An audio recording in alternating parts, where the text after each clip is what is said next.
Hoje nós vamos dar o prosseguimento aos conteúdos, porém eu vou dar uma relembrada do que nós vimos na última aula, porque a sequência do raciocínio é importante para a gente aqui nesse momento. Então, para você acompanhar essa aula, você pode abrir lá na página 2, na aula 7. A sequência de apresentação do conteúdo aqui está diferente da sequência de apresentação da sua apostila, tá? Mas é só por fins didáticos. Eu acho mais interessante a gente aprender com essa sequência aqui. Beleza, lindões? Então vamos lá. Na última aula nós falamos da pressão causada por um fluido em repouso, tá? E aí partimos dessa ideia de que pressão era força sobre ar, enfim, fizemos assim um montão de manipulação de fórmulas e chegamos nessa formulinha aqui. Se você quiser lembrar, ver como é que a gente chegou nessa formulinha, você pode assistir a videoaula da atividade anterior, certo? Essa atividade, essa formulinha aqui é conhecida como o teorema de Stevens, tá? Ela fala pra gente que a pressão causada por um fluido, né? O objetivo nosso aqui era determinar qual era a pressão causada nesses dois pontos, devido a essa massa de fluido que está em cima dos dois pontos, né? Então, nós chegamos à conclusão de que essa pressão ela dependia da densidade, ou seja, do tipo de fluido, do campo gravitacional naquele lugar e a altura, né, de fluido em cima do ponto. Então, a altura aqui representada pela letra H, tá? E aí nós falamos das aplicações, enfim. E aí eu vou prosseguir a partir daquela ideia ali. Bom, quem começou a escrever aquilo foi um tal do Stevens. Então ele elaborou aquela formuleta e aí a partir daquela fórmula ele chegou num determinado enunciado, que ele falou assim, ó, pontos de mesma altura em um mesmo fluido estão sob mesma pressão, tá? Só acertar esse equívoco aqui, pronto, agora sim. Bom, aí olha só, o que está aqui nesse desenho? Eu botei dois recipientes diferentes, com formatos diferentes, certo? Aí a gente vai pensar o seguinte, bom, esse ponto aqui e esse ponto estão à mesma altura, beleza? Em termos de profundidade. E aqui em cima eu tenho a atmosfera fazendo pressão. Lá pra frente nós vamos começar a falar sobre a atmosfera mais propriamente, tá? E aqui eu tenho a mesma ideia. Só que esse ponto só tem essa coluna em cima dele. Porém, segundo o teorema de Stevens, né? Porque é teorema, porque a gente já chegou na ideia através de manipulações matemáticas, né? Aí olha só, a pressão no ponto X vai ser igual à pressão no ponto Y. E a pressão no ponto A vai ser igual à pressão no ponto B. Por quê? Porque a pressão, né, causada por aquele fluido ali, pressão hidrostática, por isso o pH, ela vai depender de quem? Da pressão atmosférica, que está aqui em cima, representada por esses vetores aqui, mais a pressão causada por aquela coluna que está acima daquele ponto. Beleza? Então a pressão no ponto A vai ser igual à pressão do ponto B. Isso aqui nos leva a um tal do paradoxo. O que é o paradoxo da hidrostática, né? Primeiro vamos definir o que é paradoxo, no segundo nosso dicionário aí em português. Paradoxo é uma aparente falta de nexo ou lógica. Por exemplo, tem uma frase de uma música da Legião Urbana que fala bem assim: já estou cheio de me sentir vazio, né? Tem uma aparente falta de nexo aí. E aqui para nós a palavra paradoxo se refere, por exemplo, a essa ideia aqui. Então se liga aqui, ó, eu tenho um vaso comunicante, né? Beleza? Composto aí por vários recipientes, então eles se comunicam. Então dentro do recipiente aqui tem o mesmo líquido, claro, dos vasos, né? Um líquido azul. E aí vocês vão concordar comigo que esses pontos, ó, estão à mesma profundidade. Se você passar uma régua aqui, você vai ver, ó, que eu tenho a mesma altura. Ou seja, independente da quantidade de líquido ou do formato do recipiente, a pressão causada só vai depender da pressão que eu tenho aqui em cima, né, que é a atmosférica, depois nós vamos discutir o que é isso, mais a coluna de fluido que está em cima daquele ponto. Para a gente entender melhor, eu coloquei aqui, ó, frascos que não estão, né, comunicando entre si. Mas eles têm formatos diferentes, porém são preenchidos pelo mesmo fluido. Aí que a gente pode afirmar com certeza, baseado no teorema de Stevens, que como a altura, né, como o nível de fluido aqui é igual para todos eles, a pressão no fundo dos recipientes aqui também vai ser igual, independente da quantidade de líquido e do formato desse recipiente, beleza? Por isso a palavra aqui paradoxo, que dá uma certa, né, uma sensação de que não é verdade isso, por conta da quantidade de líquido, né? Eu tenho menos líquido, menos peso, a área de contato ali parece ser a mesma, né, para alguns recipientes, por exemplo, entre esses dois aqui, mas isso não implica em pressões diferentes. Muito pelo contrário, vai implicar em pressões iguais, beleza? Então, ó, paradoxo da hidrostática aqui. Aí, bom, eu citei aqui para vocês por diversas vezes a pressão atmosférica. Tá? E eu vou fazer um apanhado aqui sobre a atmosfera e depois nós vamos falar como é que um cara chamado Torricelli chegou no valor para a pressão atmosférica, né? Beleza? Então olha só, a nossa atmosfera ela é composta por 5 camadas, estão aqui as camadas representadas, tá? Nós aqui nesse desenho, nesse diagrama, a escala não está sendo respeitada, né? Você pode perceber que daqui até aqui tem 20 quilômetros aqui escrito, certo? E daqui, né, de 690 para 10.000, olha só, tem um pouco acima da metade, vamos dizer assim, né, dessa regiãozinha churada. Ou seja, a escala não está sendo respeitada aqui. Mas enfim, não é, o objetivo aqui é a gente entender que eu tenho aqui, né, 5 camadas, tudo bem?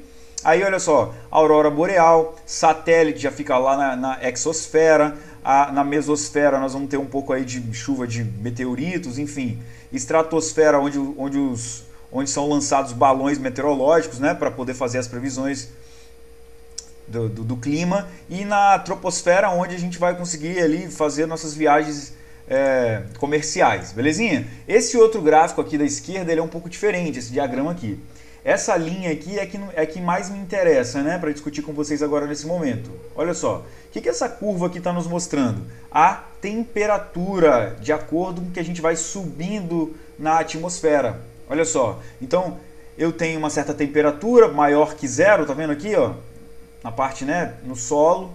Aí eu vou subindo na atmosfera e a temperatura vai caindo. Depois ela volta a crescer na estratosfera, olha só. Depois cai de novo na mesosfera, né, cai para temperaturas negativas, veja bem, ó, em média aí menos 80.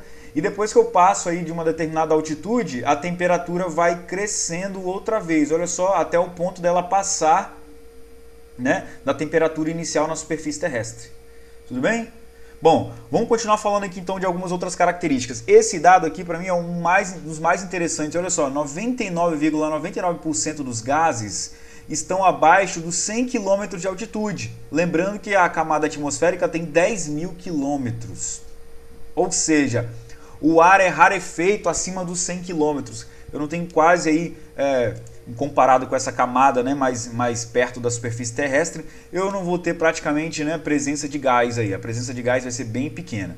Outra coisa que é interessante aí, ó, esse dado, olha, o ozônio encontra-se entre 20 e 35 km. É porque o ozônio? Porque o ozônio é o nosso filtro aí, né, que vai filtrar boa parte dos raios solares que, né, implicam aí num aquecimento terrestre, da superfície terrestre, enfim, ou da camada atmosférica.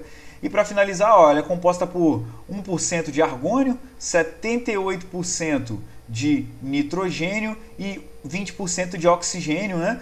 Então está faltando esse 1% que é composta por outros gases, que eu não coloquei aqui. Aí olha só, a pressão atmosférica é o resultado da força-peso de uma coluna de gases acima do ponto onde está sendo medida. Como nós falamos na aula anterior, de acordo com que eu vou subindo na atmosfera, a coluna de gases em cima da minha cabeça vai diminuindo. E com isso a pressão também vai diminuindo, beleza? Então a pressão ela decresce com a altura, tá bom? Aí, bom, teve um cara na história chamado Evangelista Torricelli, nós já falamos sobre ele lá na mecânica, né? Ele que escreveu aquela equação de Torricelli, você vai lembrar? V ao quadrado igual a V0 ao quadrado, mais 2 vezes a aceleração vezes o deslocamento escalar. Foi esse carinha aqui, se liga na bigodeira.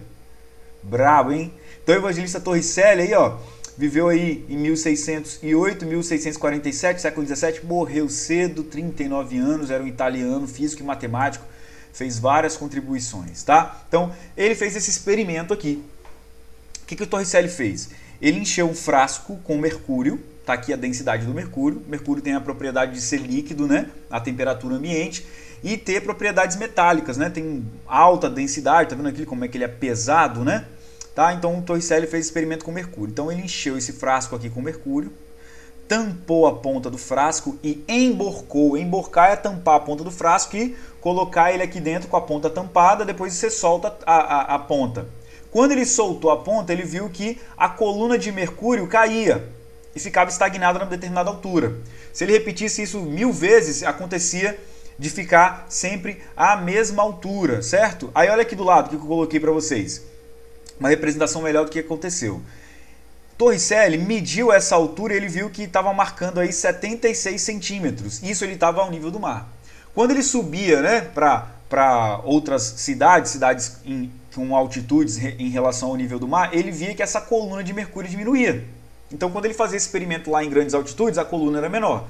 Quando ele fazia o experimento ao nível do mar, a coluna de mercúrio era de 76 centímetros. Aí, o que ele concluiu? Ora, baseado no teorema de Stevens, a pressão desse ponto aqui é igual à pressão nesse ponto, né?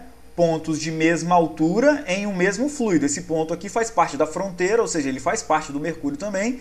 E esse ponto aqui está dentro do mesmo mercúrio e está na mesma altura. Ou seja, a pressão no ponto 1 é igual à pressão no ponto 2. Só que, quem será que está causando pressão no ponto 1? A atmosfera, tá? Dos dois lados, claro. E quem está causando a pressão no ponto 2? Essa coluna aqui de mercúrio. Então, o Torricelli fez essa conclusão, que a pressão no ponto 1 era a pressão atmosférica e a pressão no ponto 2 era essa pressão dessa coluna de mercúrio, né? Que a gente pode calcular que pressão é essa através da fórmula do Stevens.